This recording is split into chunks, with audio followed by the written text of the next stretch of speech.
As much as life has changed over the last year, you're still pretty busy, so consider convenient COVID-19 testing from Quest. Get the same tests hospitals use without a doctor visit. Simply order online, select from drive-thru or at-home options, and get results sent securely to your phone or computer. It's a great fit for your busy life. With over 25 million COVID-19 tests processed, you can count on Quest. So order your test today at questcovid19.com. That's questcovid19.com. With Masterclass, you can learn from the world's best minds anytime, anywhere, at your own pace. Learn how to ace your opponent from Serena. Improve your writing skills with Neil Gaiman. Learn how to negotiate with Chris Voss. All right. Those were the courses I chose, but you'll have over 90 classes to make your own choice, and they're all taught by world-class instructors. Now, of course, the master instructor, Dr. Neil Degrasse Tyson, has a masterclass of his own on scientific thinking and communication, and we all know how important that is in these times. I'm not the only one who's benefiting from my masterclass. My brother is an avid tennis player, and I sent him the gift of a subscription so he could get schooled by Serena. Did I tell him that it was a part of my subscription? Well, let's just say the answer rhymes with ho, ho, ho. From learning how to write anything from a book to a screenplay, to communicating with your boss, to how to make dinner worthy of a Michelin star or just the best scrambled eggs this side of a jumpy chicken, there's a master class for you. I'm in the middle of a course on sex and communication because I'm good at one of those things. Masterclass is accessible on your phone, web, or smart TV. You can get an annual membership to Masterclass and give one to someone else for free. Get unlimited access to every Masterclass for you and a friend right now. Just go to masterclass.com/StarTalkRadio. That's masterclass.com/StarTalkRadio. Welcome to Star Talk, your place in the universe where science and pop culture collide. Star Talk begins right now. This is Star Talk Sports Edition. In this episode, we're talking about the DRL, the Drone Racing League. Behind the controls. First, my co-host, Chuck Nice. Chuck. Hey, Neil, what's happening? All right. That's my favorite comedian.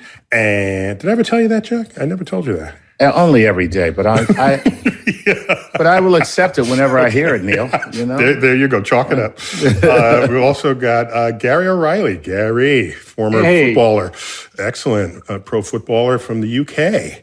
Former professional athlete and commentator. So, Gary, always good to have you. Thank you. But none of us have expertise in drone racing. I know a little bit about drones just aerodynamically, but that's about it. This notion that we have a drone racing league, this is out there. And so we had to bring in the person who is responsible for this fact, named Nicholas Horbaczewski. Did I pronounce that right, Nicholas? Yeah, you did. Excellent. You founded the drone racing club. We call it the DRL. We're familiar enough. We can on an initials basis. All right, the DRL back in 2015. That's even a thing to do, and you're the CEO of it. Wow. You went to business school, but somewhere in there you had to know something about drones. And Cranes voted you 40 under 40. Is that still true? How old are you now? I'm still under 40. Still wow. Still in the mix there, huh, Nicholas? Exactly.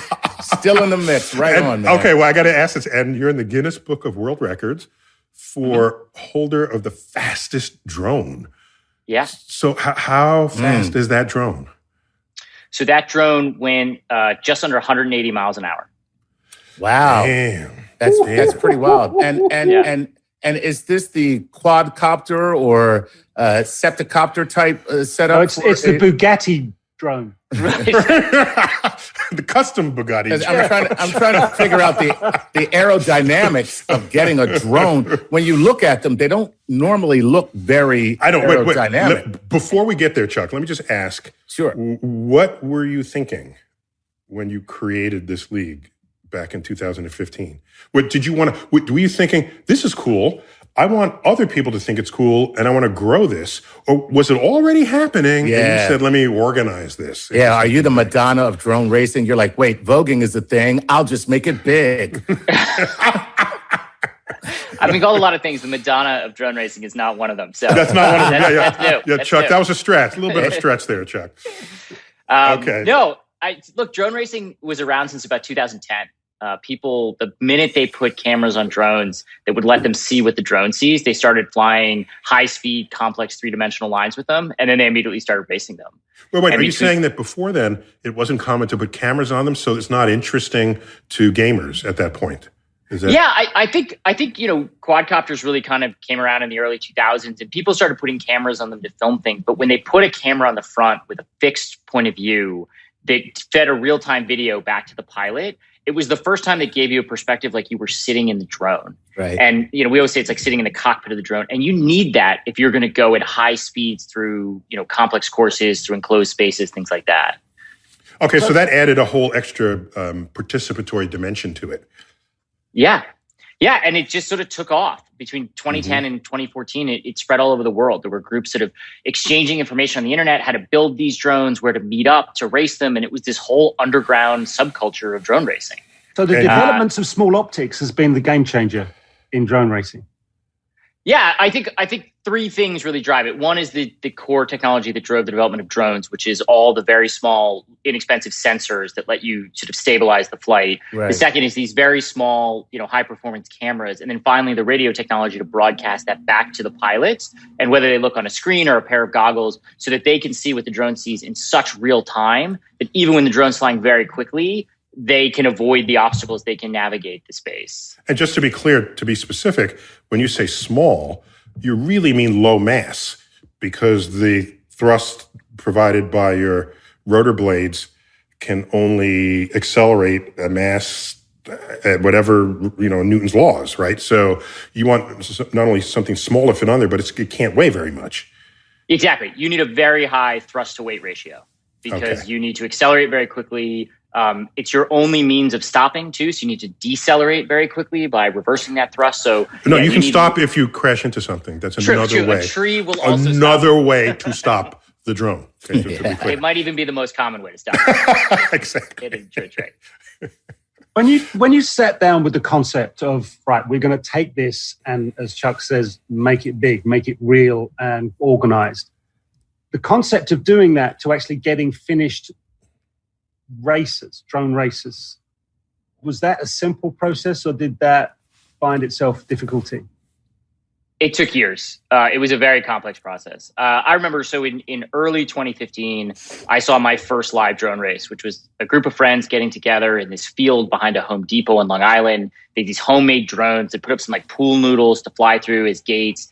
And it was very amateur. It was very sort of backyard, but I just thought it was one of the coolest things I'd ever seen. There were these moments the drones would fly by you and you really felt like you were inside Star Wars. And my thought was, how do we take this to a mainstream audience? How do we bring this to everybody in the world? Because I'm in this field in the middle of nowhere and I'm having this very cool experience. We should be sharing this more broadly.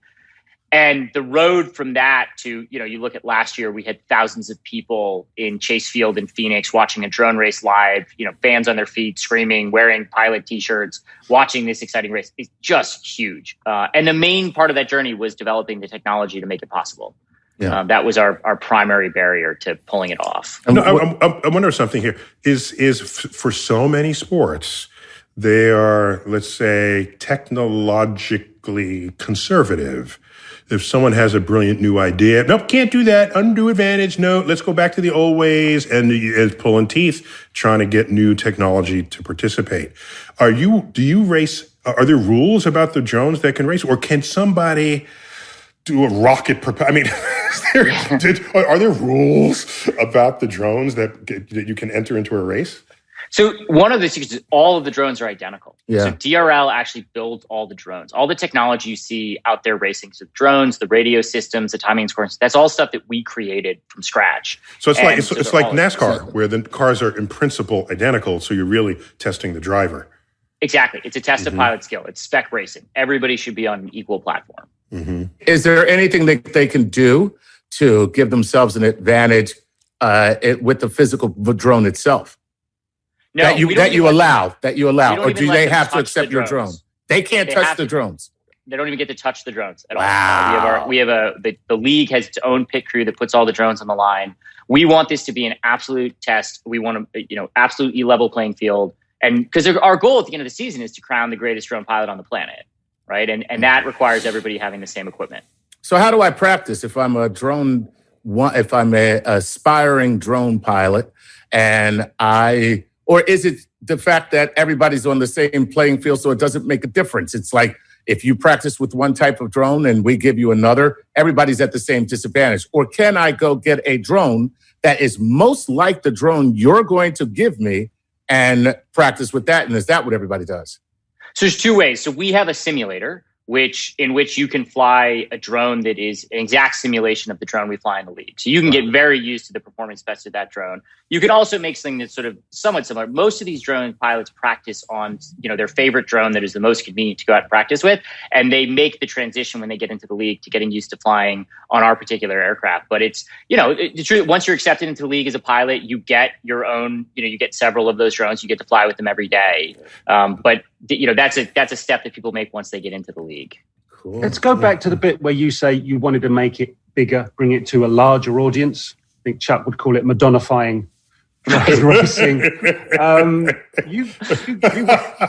Nicholas, you did confirm it with us that you are the Madonna of You are. drone racing. Sorry, Nicholas. I'm sorry, Nicholas. Strike a pose. It's too late. So when you're sat down with the likes of ESPN and the British sports broadcaster Sky Sports, how easy was it to convince them that what you saw flying through Noodles on Long Island was just perfect for their TV screens? It was challenging. It was a funny experience going around and pitching this idea to investors or broadcasters, because I got a really binary reaction. People either laughed me out of the room, or they got very excited and they'd start talking about Star Wars. They'd start talking about video games they played. They'd start describing drone racing to me in these incredibly elaborate terms. And you'd say, wow, you've got very high expectations about what this is going to be. And I think people sort of fell in those categories. With ESPN and Sky in particular, we were lucky from a timing standpoint. Esports was just taking off. And I think a lot of people had laughed esports out of the room 2 years before, and suddenly it was, filling Madison Square Garden and having huge broadcasts. So people were a little more open-minded to something new. They didn't want to look like a donkey twice. Right, exactly. And I think people, I would say that one of the craziest things about drone racing to me is when I started talking to people about it, as I say, people will go right to pod racing and Star Wars and Absolutely. Games they played. And you're like, wow, we have been priming people for this sport for decades through movies, TV, video games. So people are ready for this high-speed aerial robotic racing. They just want to see it brought to life. So was there strong age segregation here? Because someone over 70 who didn't grow up with Star Wars because they predated it, maybe they don't have they don't feel the force operating within them to embrace what it is you're describing. Because you said it perfectly. What you've created here is the icing on top of a cake that you haven't had to bake. That's been in the oven for 40 years. Yeah, and there's upside to that, which is you don't have to bake the cake. There's downside, which is, when someone starts describing, I would take pod racing. People always go to pod racing in episode 1 of Star Wars. And I always say, if you look at that scene, that's a couple minute scene. It's entirely CGI, costs millions of dollars to produce. It uses camera angles you could not possibly replicate in real life. So even if you gave me flying pods and a desert to race them in, I couldn't remake that scene. That's a very high bar of expectations. That was one of our biggest challenges creating the league, is that, people see pod racing, you're like, wow, you want that in real life with actual drones in a competitive sports environment, an arena. That's a pretty high bar. So we had to embrace that expectations. We couldn't fight it, but we also had to be realistic that it created a big challenge for us to get over. But back in the day, with the resistance to esport that once was the fact that you brought half human, half machine sport to the table, the bridge between the sort of traditional sports and esport that made it easier to sell? It definitely made it easier. I think for people, they said this is a real life sport. These are real drones going 90 miles an hour in real spaces. They hit a wall, they explode into a million pieces. It's not just showing people playing a video game. And I think for the broadcasters, the ESPNs of this world, it helped to say that. A lot of people weren't ready to make the leap to put video games on TV, but this wasn't that. This was just a new form of racing. I'm curious. So often you might have a drone to film some other sporting activity, and then the drone follows that sporting activity. What drone follows racing drones? So we film them in a lot of different ways. So we all the drones have cameras on them, so they're filming themselves, their own point of view. They're filming each other. So that's probably sufficient if they all know where they are and they've seen everybody. It helps. But, again, these drones are about the size of a dinner plate. They go 90 miles an hour. They go from 0 to 90 in less than a second. So they corner on a dime. They high acceleration. So filming them is a little challenging. So we use ground-based cameras. Right. We use very interesting cameras. We use high-speed cable cameras. They can go very fast to keep up with them. We've had to get very creative in how we film them. You can't use a traditional camera drone. They're just too slow. The drones will just zip. I was about to say that. I've watched a couple of races on ESPN, and the truth is the technology for broadcast is behind you. You guys have created something much like Formula One, but far more difficult to follow and film. The course track is much shorter, so you have a lot more action packed into a much smaller space.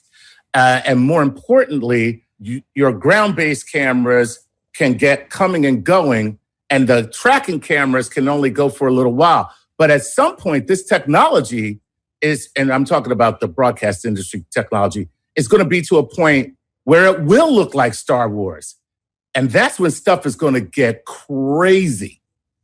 Yeah, I think you see it. I mean, our pilots go out and have fun. Sometimes you see them filming videos where they're tracking a golf ball with a racing drone, and they're right behind it in the air, and it gives you a shot you can't get in any other way. And I think, they're doing a good job following things that are slightly slower than a racing drone right now, a race car, or a golf ball. But eventually we'll need people who can keep up with the races and track them in real time with camera drones, while also staying out of the way, which is another whole challenge. Yeah. It'd be cool if, the fastest pitch in the major leagues is 100 miles an hour. Have a drone follow the pitch right until it gets hit, into the glove, there's endless possibilities here. And then cut to a wide shot of the drone just exploding on the face of the catcher. So, thank you, Chuck, for choreographing. So is this opened up in the COVID lockdown? We've all been starved for team sports. This is something that seems like it could fill some of that gap. And has it? And will it continue? Absolutely. We're very fortunate. Our sport is naturally socially distanced. The pilots don't need to be immediately next to each other, not in contact in the field of play. We do, and we've got other features. We've always done races without audiences because we go and race places you couldn't put an audience. We've done races in places like the Biosphere 2 in Arizona, where we're racing through the world's largest earth science laboratory. You can't put an audience here. So for us, non-audience racing is authentic. And we also do simulator-based racing. So this spring, when the pandemic really broke out and people had to work entirely remotely, we did an entire racing series entirely based in simulation using pro pilots, put it on NBC Sports Network, the FanDuel DRL Sim Cup, and it was incredible. It was a chance to bring sports to people in real time when they needed it in a way that was totally safe given the environment. How did your pilots react? Excuse me, Neil.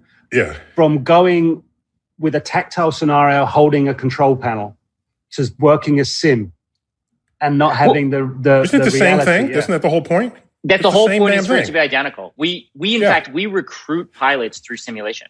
So we do an open contest through our simulator. People can download an Xbox on Steam. They compete, and we whittle that down. And the best person in the sim that year gets a contract to come and fly real drones. And those pilots do incredibly well in the real league, even if they're basically someone with a gaming background who's learning it. That was why we spent so much time and energy on the sim. We wanted something that was so one-to-one that if you learned in simulation, you could translate those skills immediately, not just to real life, but real life at the highest level of competition. This actually replicates Formula One because, Neil, the drivers themselves sit in sims of the Formula One tracks around the world and go with it.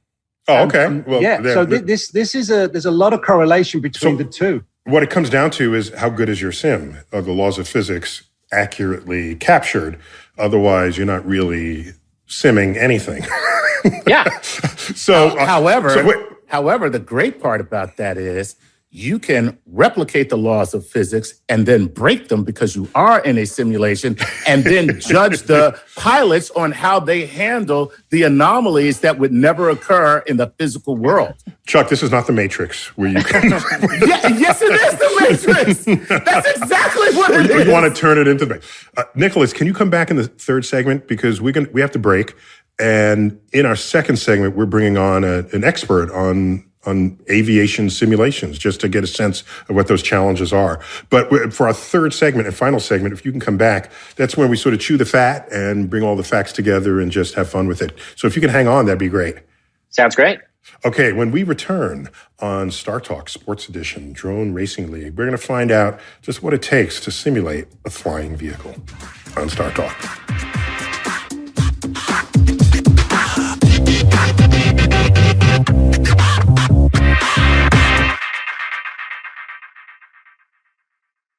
Exploring the secrets of the cosmos is a fascinating pursuit, but have you discovered the vast and incredible potential of your own mind?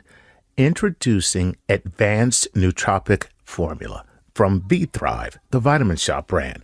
Available at vitaminshop.com or your local Vitamin Shop store. This stimulant-free formula supports cognitive function, neuron development and repair, and brain-derived nootropic factor to promote the survival of existing neurons and encourage growth of new synapses.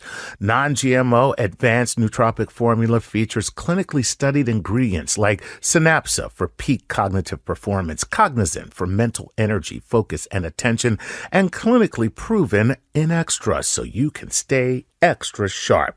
In fact, you may experience an improvement in alertness for up to 5 hours.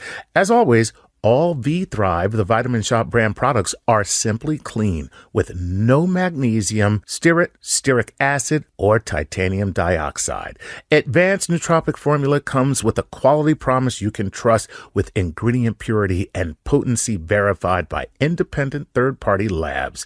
The best part? It's on sale. Save 15% on purchases of $40 or more when you use code STARTALK at vitaminshop.com today. Again, that's 15% off purchases of $40 or more with code STARTALK on vitaminshop, SHOPPE.com to expand your mental universe today. Are you always taking care of your family? Do you often take care of others and not yourself? Well, now's the time to take care of yourself because you deserve it. Teladoc gives you access to licensed therapists to help you get back to feeling your best, to feeling like yourself again. Sometimes we don't know how much we need to talk to somebody. Take it from me personally. During the entire pandemic, I have had virtual sessions, and it has been such an incredible help. Now, with Teladoc, you can speak to a licensed therapist by phone or video. Therapy appointments are available 7 days a week from 7 a.m. to 9 p.m. local time. Hey, maybe you're feeling overwhelmed. Maybe you feel stressed or anxious or depressed or lonely, or you might be struggling with a family issue. Teladoc can help. No need to wait months to get a therapist. Teladoc is committed to facilitating great therapeutic matches so they make it easy to change counselors if needed for free. Teladoc therapy is available through most insurance or employers, and individual plans are also available. Download the app or visit teladoc.com/StarTalk today to get started. TELADOC.com/StarTalk.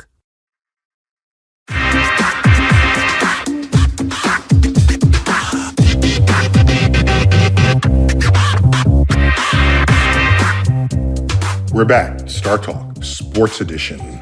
We're getting behind the scenes and inside look at drone racing. Started off talking about the Drone Racing League with its founder, but now we learned that they also have a sim racing universe that people compete in. And we wanted to get to the bottom of what that requires. So we caught up with a Professor Marilyn Smith. Marilyn, welcome to Star Talk Sports Edition.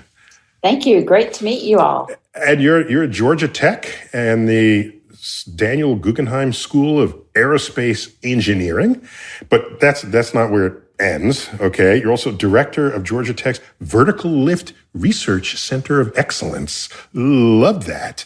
And you do research for the U.S. Army, the Navy, and for NASA. There's more, but wait, there's more.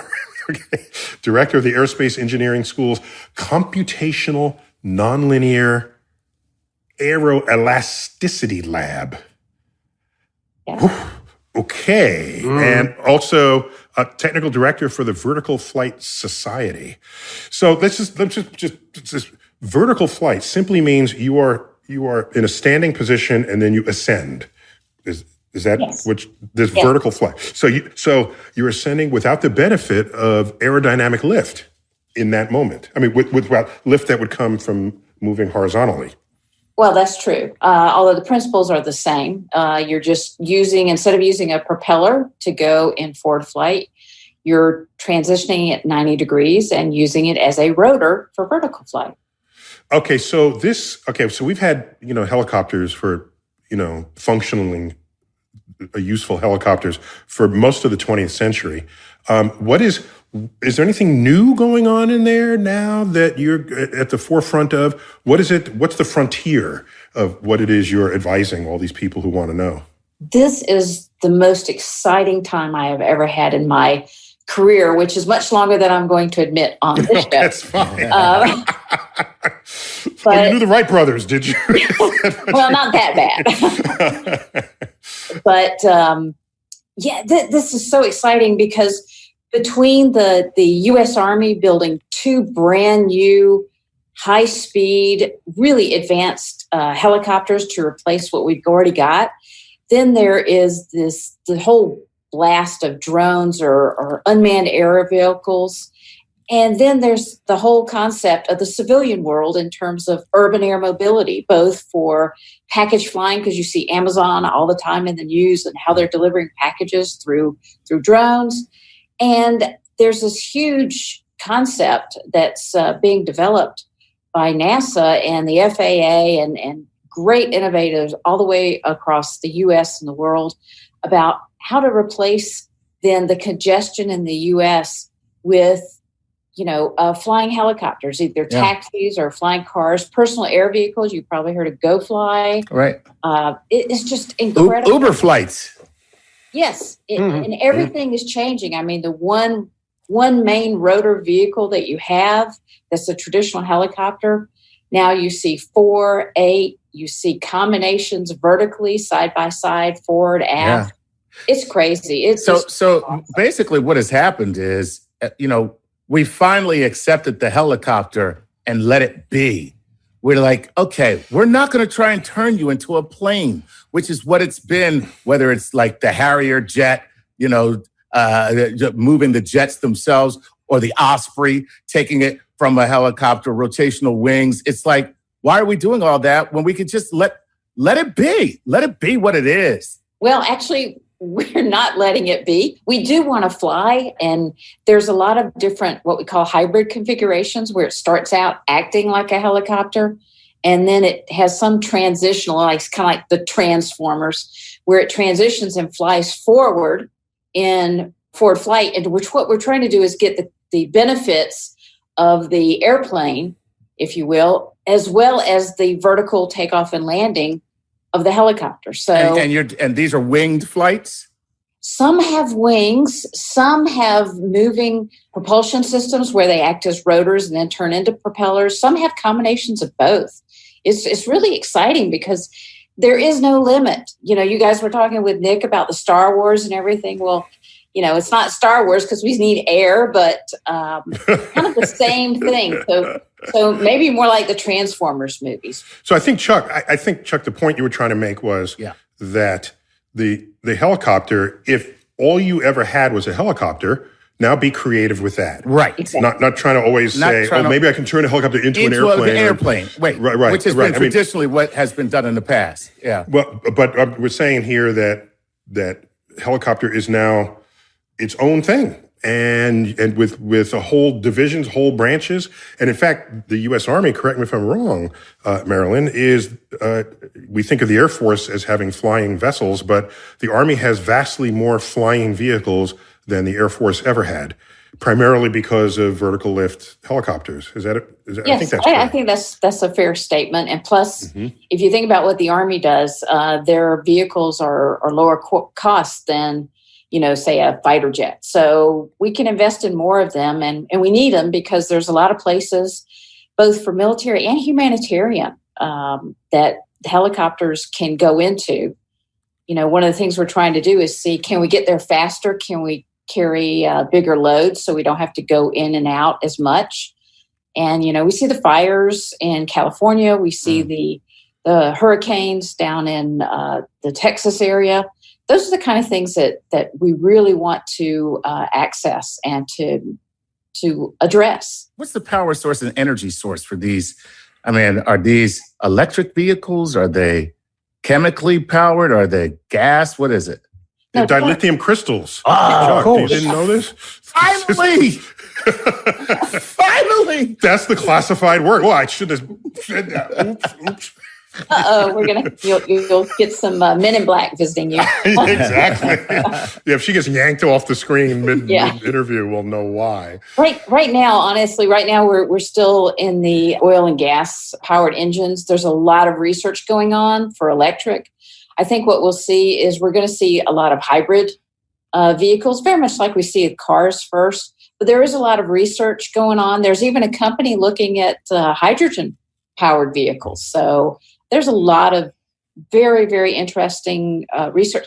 The sky's... But just to be clear, when you say hydrogen, you mean hydrogen combining with oxygen, not hydrogen fusion. Yeah, no. Just to be clear. No. Home fusion device. We saw that in Back to the Future. We're not going that far out yet. Not Mr. Fusion. No, I don't want to see. I do not want to see flying DeLoreans. No, it's not good. So Marilyn, what are your challenges? Given that, dare I use the word simple? Air moving over an airfoil of an airplane is simple compared to what's going on a rotor blade. So if someone wants to simulate that, how well behaved are the equation, the aerodynamic equations that model it? When we're talking about rotors and things, we do have some simple theories that work either in hover, and they're actually very good in very fast flight. So we do have those. And what's really great is that they are simple enough, or I should say mathematically fast enough to be able to predict what's happening during flight. So we can use them in real time. Oh, that's interesting. Yeah, but whenever you're doing a simulation, there's always a trade-off. What kind of accuracy do you need? Because what is it that you're trying to simulate? So here, what we're doing with the Drone Racing League, as well as the modeling and simulations that we do with the military and with NASA, is that we want to be able to predict the reactions, the forces and moments that are happening either on the rotor or the vehicle itself. And so we do have some concepts that are out there either as traditional design tools or that are out there that can be used for any kind of simulation. So they are. So that's interesting. I hadn't thought about that. Of course, if what you do is accurate, you can inform the engineers who are designing the next craft, as well as inform the programmers who are designing the next simulation. Exactly, and it should work both ways. Yeah, that's kind of where this came into play, because we were actually looking into the ability to use our simulation tools that we developed. They were actually developed first for Army sling loads to get those loads out to the emergency areas. And then what happened is we had... But just to be clear, a sling load is just something that dangles below. Yes, exactly. And then gets dropped. Exactly. Yeah. So you see the helicopters coming in. They got a big net, net with a bunch of boxes and stuff. Sometimes. A big net with Godzilla in it. Yeah, that's the perfect one. The one with the monster in it. Yes. Okay. Yes, exactly. Or so hopefully this long to get to Godzilla. So Marilyn, what do you teach specifically? Do you teach the programming? Do you teach the physics?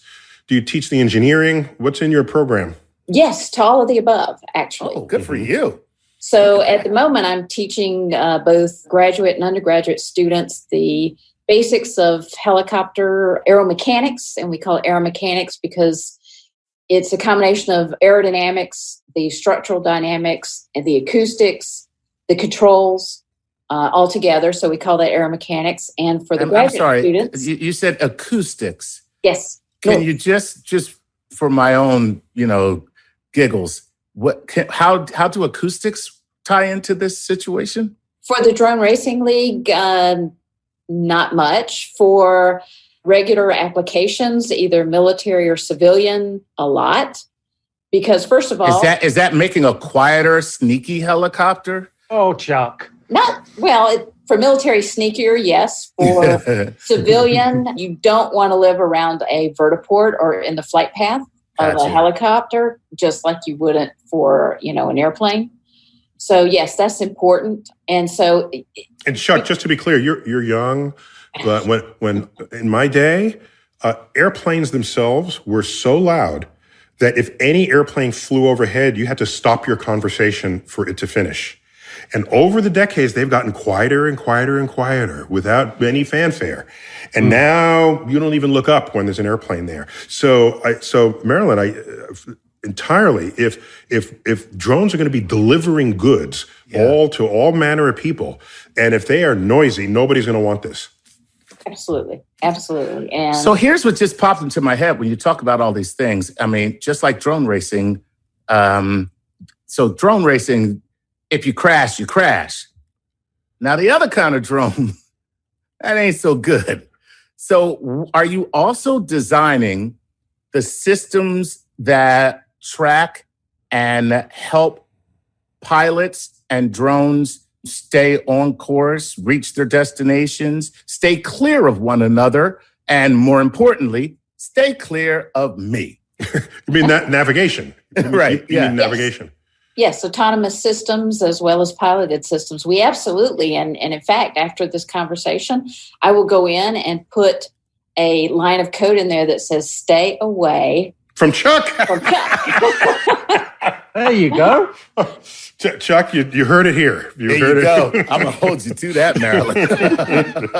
And you know what would be funny? 5 years from now, 10 years from now, when everybody's taking drones from building to building in Manhattan, and I walk up and I can't get a drone, they'll be like, Chuck, I'm sorry, the code says we can't go near you. I'll be the only guy with a restraining order on me by drones. It's the Chuck avoidance protocol. Professor, when developing this sim for the Drone League Racing and working with these particular vehicles, did it take you somewhere where you didn't think you'd go, and did it help you, or did you break new ground in equations and thinking? Oh, that's a good question. Yes, we have. In this whole process, even before we got hooked up with the Drone Racing League, one of the main things that we worked on was how can you take very complex aerodynamics that, we typically were solving, requiring tens of thousands of computer hours. And we tried to reduce it to get the information that we wanted and the fidelity of the information that we wanted in real time, which was a huge undertaking. So we had to take what we knew from different theories and combine them together and make corrections based on the physics, because, we can't break the physics even in a simulation. Chuck. You just don't want to, Marilyn. That's all. Well, true, because if you do and you're trying to train pilots, whether it's for the Drone Racing League or whether it's for the Army, then, they're not going to know the real thing. And then there's a safety factor. But that's the key, is that we're trying to get as close as possible to realism, but still have it so that you can interact. So it has to be in real time. So that required a lot of innovation, and it wasn't just me. I mean, I have a whole team of really talented graduate students and undergraduate students at Georgia Tech. And in fact, the person that got us hooked up with the Drone Racing League was a pilot for the Drone Racing League, who was also a student at Georgia Tech, and he happened to walk by where we were trying to design a new autonomous control system using our models, and got interested and said, I think this would be great for the DRL. And so that's how we got hooked up with the DRL, because before we were working primarily just for the military and for NASA. So can I ask you two scientists a question about planes and copters? You got to do it quick because we're running short on time. Go. All right. Mm-hmm. So the thing about planes is, you see them flying through all kinds of weather, aside from like icing on the wings, which can be deadly, like storms, all kinds of stuff. They even get struck by lightning. But then when you look at helicopters, it's all about like every time, and this, I'm coming from the movies now, every time a helicopter's in bad weather, it crashes. So have you solved that problem? and is it really that much of a difference aerodynamically that trope? Is it true, or is it just kind of like a poetic fallacy? Wait, Chuck, aren't you simply saying an airplane where its engines fail is a glider, but a helicopter where its engines fail is a brick? Isn't that really all you're saying? No. So Marilyn, what are the safety? What's the safety profile of a helicopter? Well, there's something called auto-rotation. And auto-rotation is where you let the air flowing through the rotor blades power the rotor blades as opposed to an engine. So it's not really a brick. It's a brick with kind of like small wings on it. So no, it's a what are those things that fall from the trees? The whirly things. Yeah, the little seeds. Exactly right, and that's how the helicopter and the whole concepts came about. Is that way back even before in the BC era, let's say, people saw those and they before said, copters. Yeah, can we design something that flies like that? And so they did it with toys. But during the Renaissance and Leonardo da Vinci's time, he said, well, could we take that concept and make it into a real vehicle? And that was the beginning, if you will, of the modern designing of helicopters. They didn't succeed for several hundred years, but that was where it began. And let's put this to bed right now. Okay. So, Marilyn, Yes. just tell everyone standing there flat-footed that Leonardo da Vinci's design fails. Just say that. Because everyone thinks, he's a genius. He invented helicopters. No, he didn't. He invented a helicopter. No, he didn't. That design didn't work. He never built it. He never tested it. He would have known it didn't work. That's right. The air screw, which is what he designed, is not really viable. What's interesting at all? You're still trying to be nice to the guy. He's brilliant enough. You can say he messed up here. Just say it. Just put it out there. No, what I'm going to say is he didn't know enough about the physics and the mathematics at the time to be able to refine his design enough so that it was viable. But his design does make for a great water propeller. Yes, to a certain extent. So you can design something. You need bigger power and it's not very efficient. So let's put it this way, is that with modern technology, you can fly with an air screw. It's just not very efficient. So there's no way poor Leonardo could have made anything fly. Leonardo was a helicopter idiot. That's all. You're such a downer on Da Vinci. He was not. Hey, listen. He was a great innovator. He was a great designer. He wasn't an engineer. Okay. And by the way, there's really nobody around to defend him from that time. So we're sending some lithium batteries. I'm just being stupidly provocative. Nah, it is. It's totally fine. Good. We all love He's Leonardo. Joking. Everybody knows he was a genius. We all love Leonardo. Yes. We got to. He was a genius, except in helicopters, where he was a dumbass. To Marilyn's point, the physics was not yet fully developed of forces and aerodynamics. Exactly. Had they been, he would have been at the forefront of that, and he would have invented the first viable helicopter. I think that's what you're trying to say. Yeah, absolutely. And even then, if you look at all the concepts, they all tried and built upon what Leonardo proposed. We've got to bring this segment to a close. Neil, but if you look at his early drawings, you'll find he designs the first Tesla. The first Tesla. And he calls it the Tesla, doesn't he? Yeah, but he just hadn't got to the lithium battery bit. All right, Marilyn, it's been a delight to have you on here. We love being close to engineers. And if we can bring you on again when we have future questions about aerodynamics in sports or anywhere else, I'd be delighted to know that you're there for us. Absolutely. It's been a pleasure and been great getting to know you guys and, Tesla on or helicopter on. Aim high, as the Air Force Yeah, There you go. Yes. Aim high, aiming fast. Guys, we got to take a quick break. But when we come back, we'll enter our sort of chew the fat mode and just see what we've really been thinking these first two segments when we return on Star Talk Sports Edition.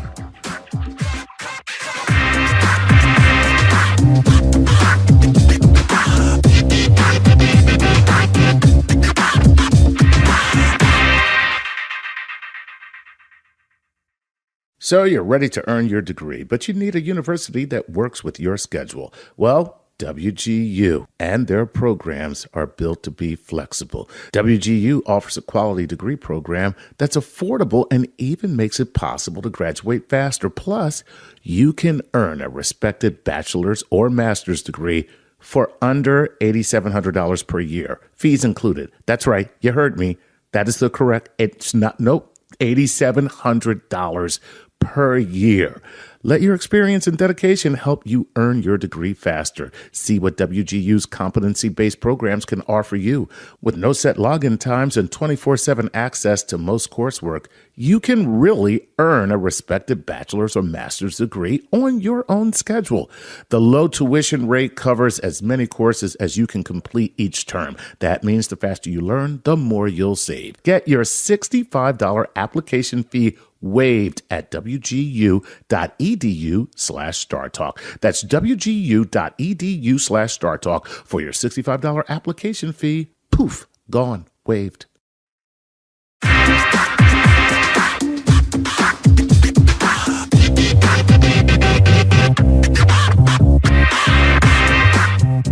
We're back.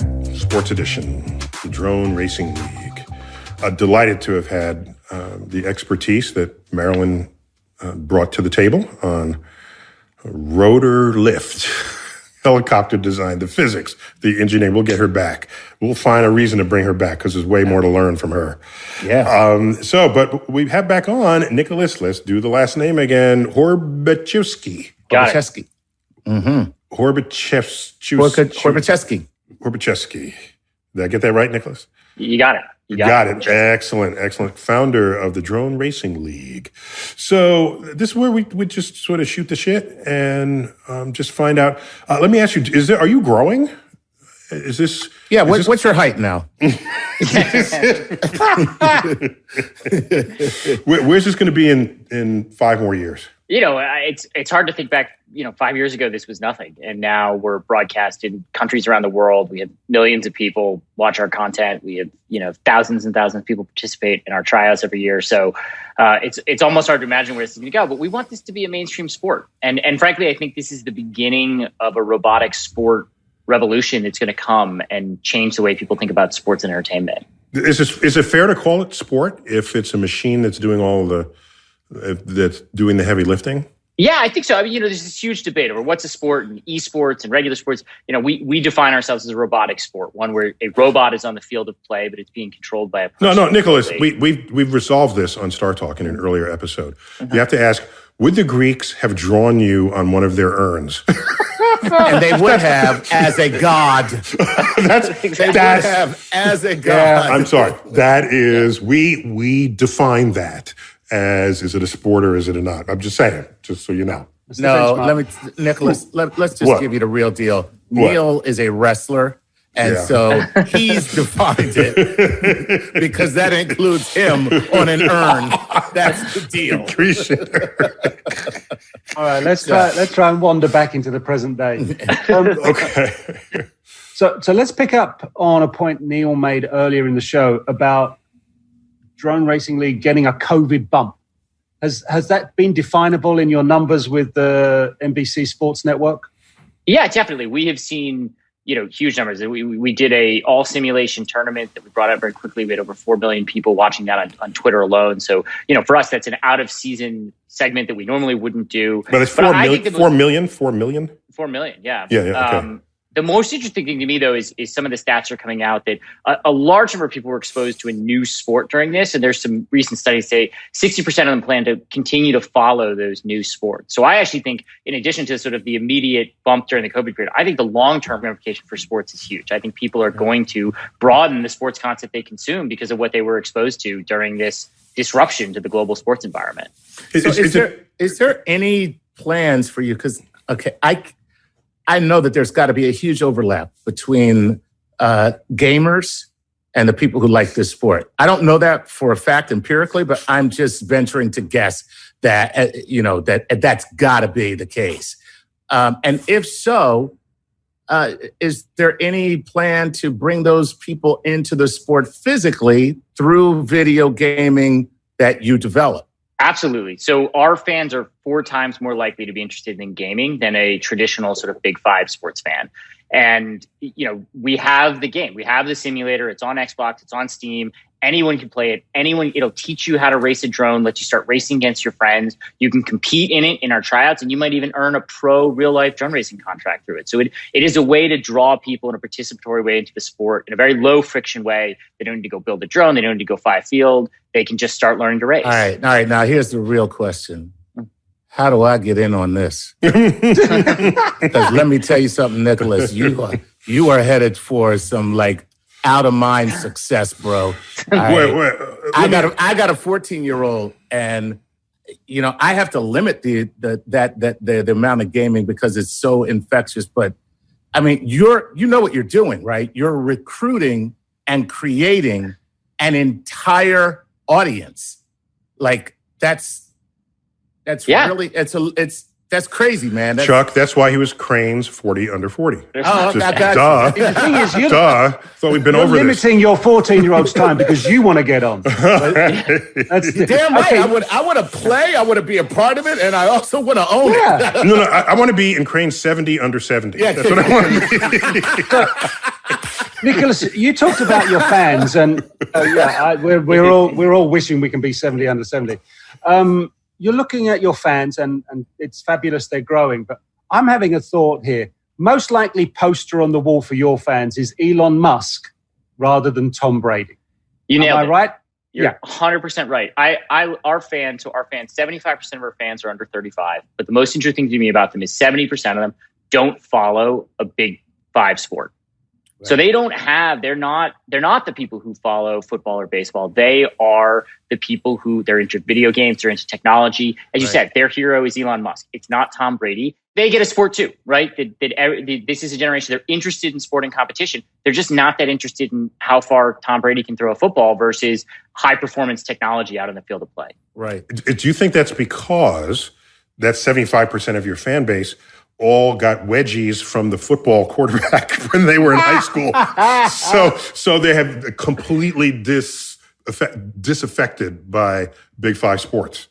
I mean, how much of it is that set? The geek set, basically. Maybe it's a geek set, but I think the reality is, when I think of people I know, we're sitting down, we're going to talk, they're going to start talking about technology. When's the new iPhone coming out? What's Tesla doing with these cars? What SpaceX, and they're going to talk about Elon Musk. They're not going to say, oh, did you see that football game where this person hit that person harder than somebody else? They're just not as interested in that. It's not, sports are part of your lifestyle, and our lifestyle is kind of technocentric. So now, but the interesting thing is when you look at the emergence and the ascension of the X Games, they followed those same characteristics of the fan are present there as well. They are not nearly as likely to watch Big Five sports or to be as interested as they are in, the more extreme sports. Do you see any overlap with that? I'll call it that fan base and your fan base? So our fans probably have less overlap there. So the majority of our fans are sort of that Gen Z type. They're less into extreme sports. That has found less of a foothold with that generation. But again, I also think, you think about when the X Games came up, people were skateboarding outside. Right. Their lifestyle was about those alternative sports, about adventure and exploring. Our fans' lifestyle is about technology, it's about progress, it's about STEM, it's the things they really care about. And this is a sport that pulls in those other aspects of their life and then wraps it in high-speed racing competition, which makes it very entertaining. Cool. So I wonder if your sim racing was as successful or competitively successful to the regular racing, could that be the beginning of simulations in every sport? I mean, look how successful the home game versions are of the NFL or the NBA. If those were taken up a few notches, might people just sim everything? and not even look at the real people playing the game if they get the physics of or the mechanics and everything correct.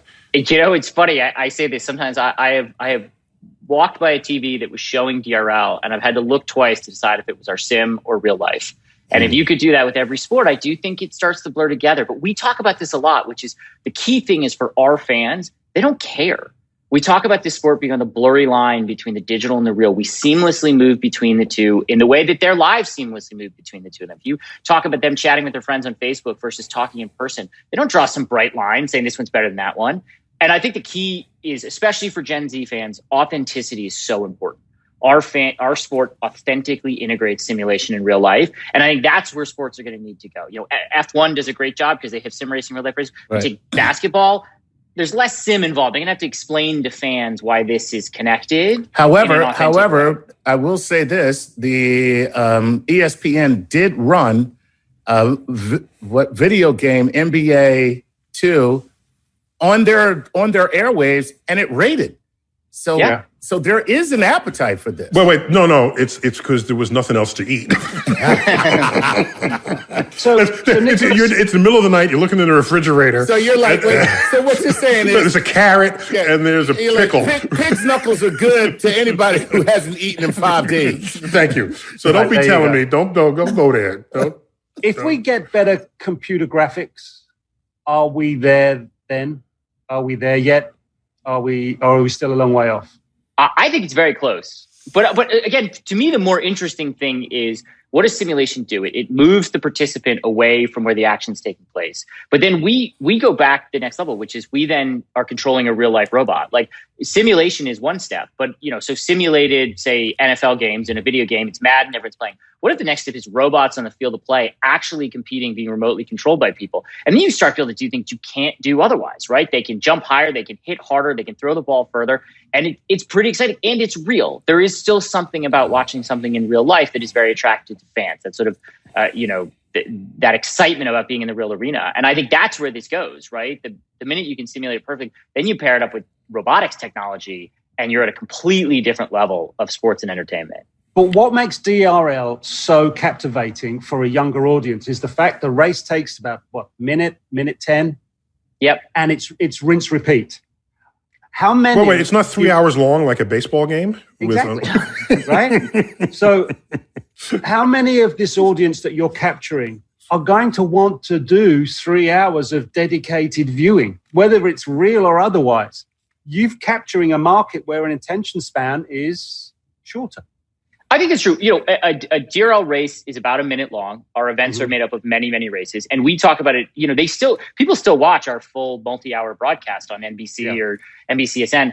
We think of it as like lean in, lean out. For 1 minute, you are totally in, action's happening. It stops. Then you can lean back. You can chat with your friends. You can watch the replay, and then you're back in again. I think that viewing pace is actually what people really like about the DRL format. Not the fact, it's not like our entire event is 1 minute long and you only know 1 minute attention span. Right. It's that I'm not asking you to, I think this is one of the challenges with something like NASCAR, where every second you're supposed to be zoned in, every second counts equally. That's not really in sync with our life, where we're on multiple devices, looking around, moving around. People like that punctuated viewing experience. And by the way, you have to understand that DRL, just like anything else, it's about drama. So there are storylines that have developed. There are guys that are like, super match rivalries. All these things, once you get into the sport, become part of the soap opera type narrative that's a part of every sport. When the Philadelphia Eagles play the Dallas Cowboys, people who aren't fans of either are excited for that matchup because they're known to go at each other so viciously. So these become like the psychological attachments to a sport that reside outside of the sport itself. And I think you guys, of course, would have the same thing happen to you. Wait, Nicholas, at the beginning, did they stare each other down at the weight table? Oh, yeah. And then they do. And a lot of trash they show off their thumbs. Trash look talk. At my thumbs. Right. Yeah. They get in each other's heads. Yeah. But I think Chuck's dead on, which is it's about the rivalries. Ultimately, it's about the thrill of sport, which is the same everywhere, right? Competition is ancient. The playing field, the battleground just keeps changing. And that's what keeps what we find exciting. And the truth is, we have intense rivalries in our sport. And I think what's important when people who look at the sport with some skepticism is to appreciate is that they're controlling a robot with their thumbs and you're like, but for our fans, it doesn't matter. That rivalry is real. That skill is real. They translate that skill to the real world. They go out and do things with drones that make you think they have superpowers. That matters to our fans. But to your fans, are the heroes the pilots or the engineers? Ooh. I actually think there's three heroes in our sport. There's the pilots, there's the engineers, and there's the drones themselves. I think people anthropomorphize the drones. They're actually cheering for those drones as they're flying. They love the engineers. Our pit crew is a very popular segment. When we put on TV, people want to know, we hand build every one of these drones? We hand tune them. And then the pilots themselves for the skill. And again, I think for our fans, it makes total sense, right? People are fascinated by the engineers that are building their technology as much as they're enjoying the technology themselves. And that's completely consistent with everything else you've described about the sport and the fan base. So we're out of time. We got to sort of land this drone. I see what you did there. See what I did there? Look at that. Let me just get Nicholas's yes or no to my following comment. Ready? Gary and I were old timers. When we grew up, if you wanted to say someone was clumsy, all you had to say was that they were all thumbs. But I haven't heard that much lately. So now if you say someone is all thumbs, is that the highest compliment of their dexterity that you can give them? I think so. Okay. I was just wondering.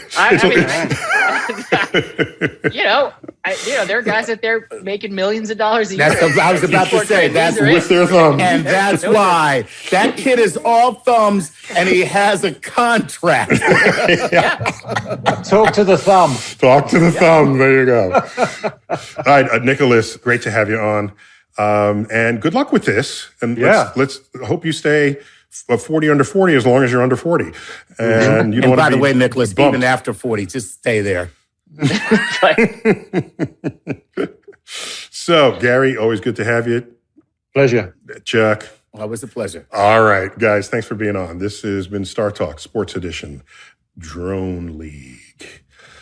Till next time, I'm Neil deGrasse Tyson, bidding you to keep looking up.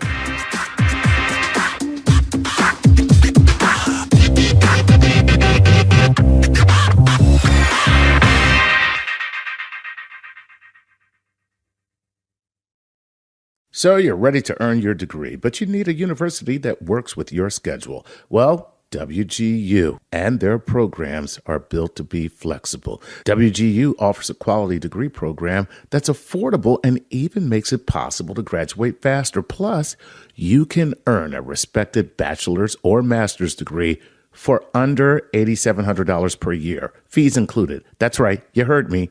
That is the correct, $8,700 per year. Let your experience and dedication help you earn your degree faster. See what WGU's competency-based programs can offer you. With no set login times and 24/7 access to most coursework, you can really earn a respected bachelor's or master's degree on your own schedule. The low tuition rate covers as many courses as you can complete each term. That means the faster you learn, the more you'll save. Get your $65 application fee waived at wgu.edu/StarTalk. That's wgu.edu/StarTalk for your $65 application fee. Poof, gone, waived. With Masterclass, you can learn from the world's best minds anytime, anywhere, at your own pace. Learn how to ace your opponent from Serena. Improve your writing skills with Neil Gaiman. Learn how to negotiate with Chris Voss. All right. Those were the courses I chose, but you'll have over 90 classes to make your own choice, and they're all taught by world-class instructors. Now, of course, the master instructor, Dr. Neil deGrasse Tyson, has a masterclass of his own on scientific thinking and communication, and we all know how important that is in these times. I'm not the only one who's benefiting from my masterclass. My brother is an avid tennis player, and I sent him the gift of a subscription so he could get schooled by Serena. Did I tell him that it was a part of my subscription? Well, let's just say the answer rhymes with ho, ho, ho. From learning how to write anything from a book to a screenplay to communicating with your boss to how to make dinner worthy of a Michelin star or just the best scrambled eggs this side of a jumpy chicken, there's a masterclass for you. I'm in the middle of a course on sex and communication because I'm good at one of those things. Masterclass is accessible on your phone, web, or smart TV. You can get an annual membership to Masterclass and give one to someone else for free. Get unlimited access to every Masterclass for you and a friend right now. Just go to masterclass.com/StarTalkRadio. That's masterclass.com/StarTalkRadio. Class.com/StarTalkRadio.